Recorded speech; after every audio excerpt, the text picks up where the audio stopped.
This is the Sony FE 85mm 1.8. Now I got this lens not too long ago, and basically just going to go over why I got it and what I've been using it for and what it can be used for, or what the 85mm focal length in general is good for. So firstly, let's just look at the lens itself, and we'll go over the build quality and the features of it. It's a pretty simple lens. It came out quite a long time ago. I think it's like 5 or 6 years old at this point, but it does have a few of the features that even the modern Sony lenses have. It has a custom button right here, which can be programmed to whatever. It has an auto focus, manual focus switch, again, just like most modern lenses these days, but that's it. And I'm not going to do a whole technical review or anything, because there's plenty of people that have done that on YouTube already, so you can go look at that if you're interested in this lens in particular. But let's talk about this lens compared to the G Master lens from Sony that is also quite old, but the reason why I got this over the G Master. So the biggest reason that I got this over the G Master is that it's significantly cheaper. It is less than half the price of the G Master lens, and based on reviews that I've seen and just general consensus about the 85 G Master, and the fact that it came out like 5 years ago, it just doesn't hold up to some of the other G Master lenses, whereas this one, for the tier of lens that it is actually pretty decent. So I did really want an 85mm lens, but the G Master just didn't really seem worth it.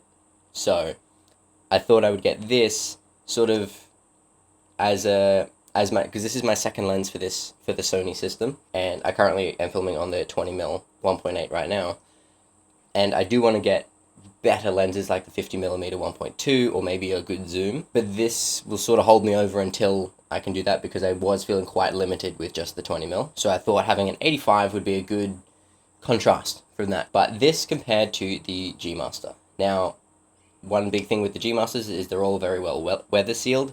This one, not so much. Can't even see if there is any weather sealing on the back there. Usually they'll have a rubber gasket on the back. Can't see any. Apparently it is sealed in some way, but it's just definitely not to the level that the G Masters are. Now, this isn't a light lens, but it's also not particularly heavy. It feels, like it's got some glass there, but it's also not a heap of glass. Other than that, the build quality does feel pretty decent.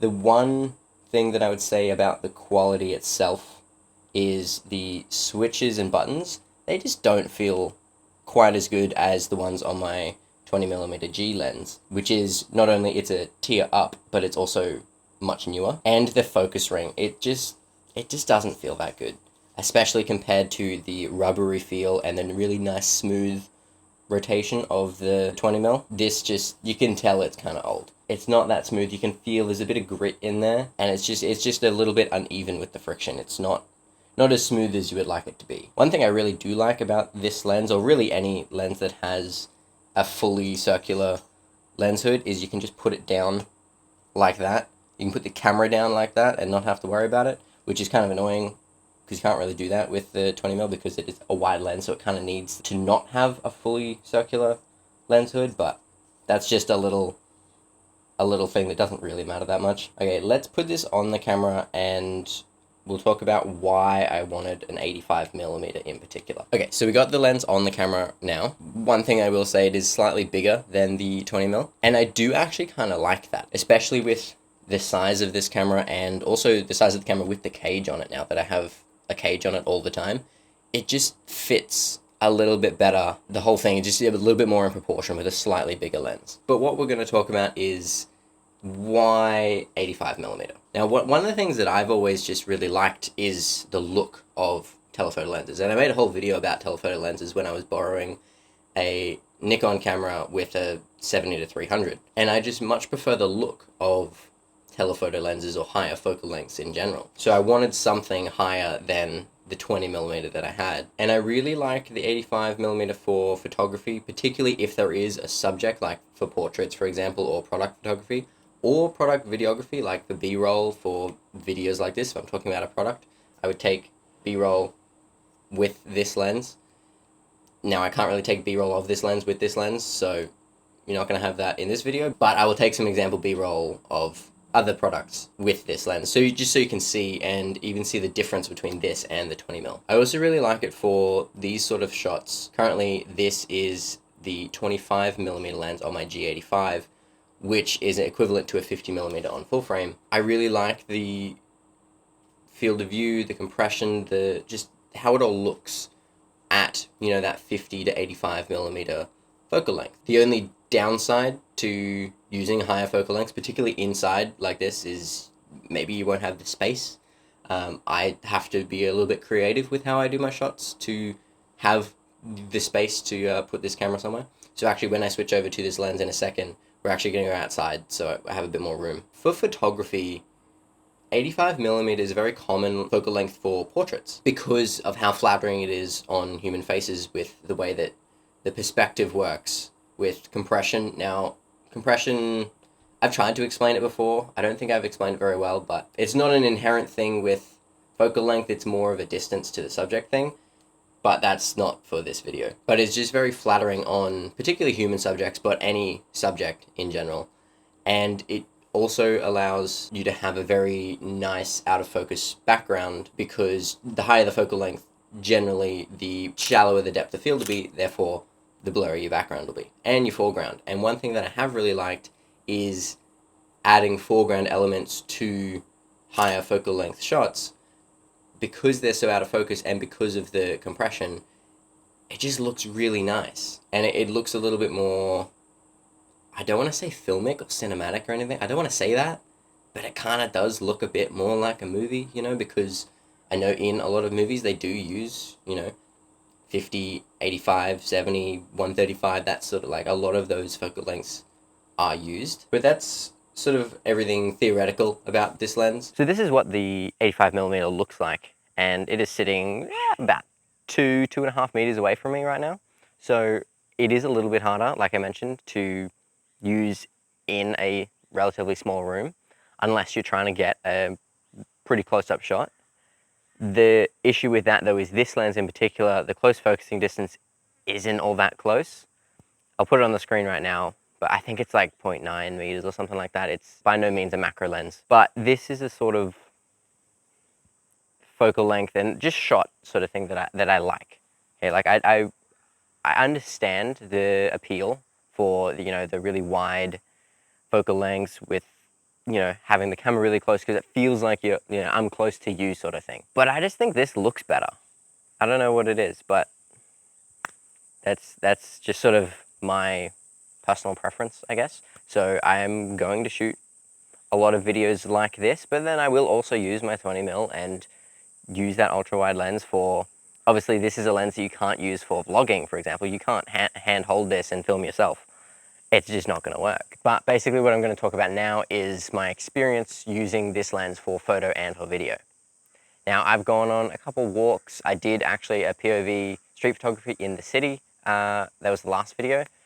So I have taken a fair few photos in the last couple of weeks since getting this lens. And I've also posted a couple of shorts with the photos that I've taken with this. And the one with the knife, now if you haven't seen it, go watch it, it's just on the channel. I had it focused at its minimum focus distance with manual focus and just got as close as I possibly could to the subject, which was this knife. And the way that it just blurred out the background, even the background that was centimeters behind it, it's so nice, and it's so, I don't want to say creamy because that's such an overused way to describe bokeh, but it looks so nice. And yes, I can see how that sort of appears maybe lazy. It's like you're letting the lens do all the work, just blurring the background out completely.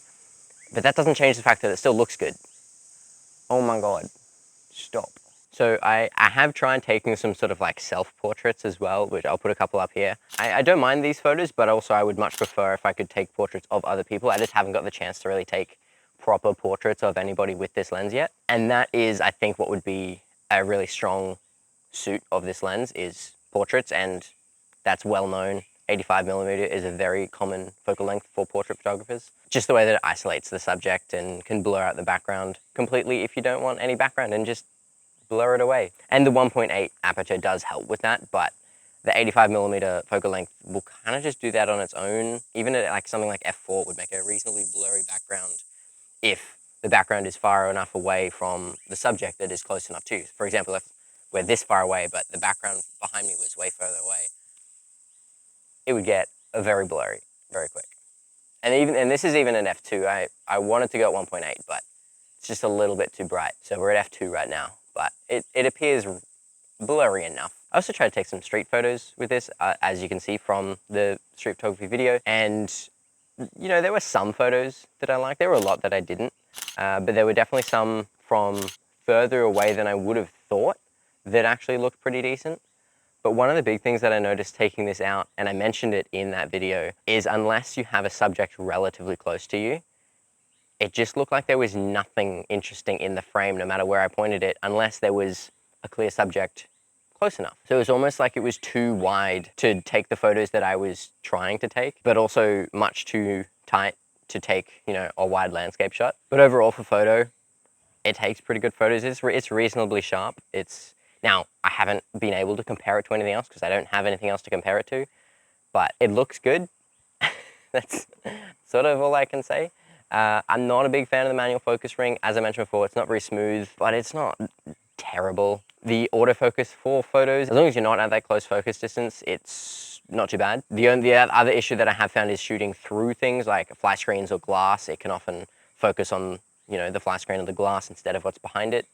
But I think that's probably a pretty common problem with most cameras and lenses. But I'm keen to take more photos with it. Particularly, I want to try getting some proper portraits of other people. And I'll probably start taking a lot of thumbnails with this as well, just because of the way that I can make it look, and I don't have to blur out the background in post like I have actually done before. I've added background blur in post before, just because I couldn't get it quite blurry enough. Mostly that was with my G85, which just, it can't have the same effect that this can. Okay, so now moving on to video. What I have done for video is not actually that much. I did actually use this camera and lens on stream not too long ago. I do have to put it way further back though, which is kind of annoying. I have to put it on a separate tripod instead of just putting it on my C-stand that's right behind me. So it is a little bit more effort because it is just more zoomed in. So that's not ideal. And sort of what I would want if I was to use this camera on stream is to have this as a second camera, but so I don't have to move to use it. Like ideally I would want to put it behind my desk, but just further away. But I can't really do that with my current setup because I have a wall right there. So at the moment, if I do use this lens on stream, it's going to be behind me, so I have to turn around. And I still think the wide actually kind of works better because I can just have it on the C-stand and it's much easier to set up and use. And also I don't have to worry about the length of the cord because I have to almost push the USB cord to its limits to use this lens. Now I have tried just getting some like sort of general B-roll, and it looks pretty nice with this lens. The shallow depth of field, you know, the 1.8 at the 85mm, it looks very nice having the subject isolation. And of course you can always stop down the aperture and, you know, have more in focus. So here's just some generic video that I sort of took on the very first time I took this lens out. I tried a little bit of slow motion and a little bit of just standard 25p. I also took some videos of the turkeys that were just sort of out my window. Pretty decent. Now the autofocus had a little bit of an issue, but I don't think that was due to the lens. I think that was due to the camera and the fact that I was set to wide focus area and there were a bunch of branches and leaves and everything sort of blocking things. So I'm not surprised that it didn't track what I was trying to track. And here's some sort of example footage of what I will be using this lens for in videos when I'm talking about a specific product is the B-roll. So setting it up with the light in the little like studio sort of setting and taking that, you know, slow motion, panning, detail shots of products. And this is what I really think this lens will be good for, as well as these sort of talking head shots where I can sit further away and use my wireless mic. Other than that, I haven't really done that much video work with it. I've actually probably done more video right now sitting here than all the other video footage that I've taken with this. So I'm keen to use this lens for things like B-roll, things like talking headshots like this, portrait photography, product photography, street photography even, and even maybe even a little bit of landscapes if you can get far enough away. But that's sort of what an 85 can be used for. But then also remember that focal lengths don't have one specific purpose. A lot of people will call 85mm a portrait focal length or a portrait lens. It's not. Yes, it is good for portraits, but that's not the only thing you can use it for. Don't feel like you're stuck in a certain type of content because of the focal length that you're using, or don't think that if you're shooting portraits, you have to be using an 85. I actually really like some of these portraits that I took when I was back home for Christmas with my 20mm. However, I do generally prefer the look of the 85 over the 20mm, but it's just sort of to make my point. But I hope that helped, I guess. I hope you enjoyed this. Thank you for watching, and I'll see you next time. Subscribe and all that stuff. We're gonna go see if we can not scare away these birds. I don't want to scare them, so I don't want to get too close. But they're just chilling for now. Anyway, if you were wondering what vlogging on a lens like this would look like, it's this. It's not good. Don't use an 85mm for vlogging. Okay, bye.